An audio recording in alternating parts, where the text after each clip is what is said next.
தெரியுமே, எதுக்கு உன்னை கூப்பிடணும்? இப்ப இன்னைக்கு ஒரு குரூப் இருக்கு, தீர்க்க தரிசன பெருவிழான்னா ஓடி வந்துடும், ஆசீர்வாத பெருவிழா ஓடி வந்துடும். ஆனா வசனம் சொல்லி பாருங்க, இப்பவே நீங்க வச்சு பாருங்க, சபைக்குள்ள போய் பாருங்க, உபாச ஜெபம் வைங்க, ஆளே இருக்காது. கரெக்டா ஒரு 10 சகோதரிமார்கள் இவங்க தான் இருப்பாங்க, உபவாச ஜெபம் அப்படின்னா வச்சிருப்பாங்க. அடுத்து ஏதாவது ஒன்று பைபிள் ஸ்டடி, அடுத்துக்கும் அந்த 10 பேர் தான் வரும். ஆனா இப்படி வச்சு பாருங்க, வீடு இல்லாதவர்களுக்கு வீடுக்கான ஆசீர்வாத கூட்டம் நடக்காதுன்னு நினைக்கிறீங்களா? உங்க கன்னியாகுமரி தான் இப்ப டாப்ல இருக்கு. ஒரு காலத்துல அந்த கன்னியாகுமரி ஸ்பிரிச்சுவலி டாப்பா இருந்துச்சு.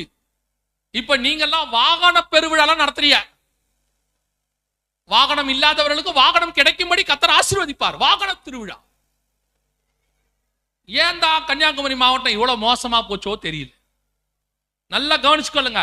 இந்த மாதிரி போட்டா தான் கூட்டம் அலமோதுது. இந்த கடந்த 25 வருஷமா இப்படிப்பட்ட ஊழியக்காரர்களை தான் நீங்கள் தெரிந்து கொண்டீர்கள், அல்லது ஊழியக்காரர்கள் உங்களை அப்படி ஆக்கி வச்சிருக்கிறாங்க. யார் இதுல எவனை கெடுத்தான்னு தெரியல.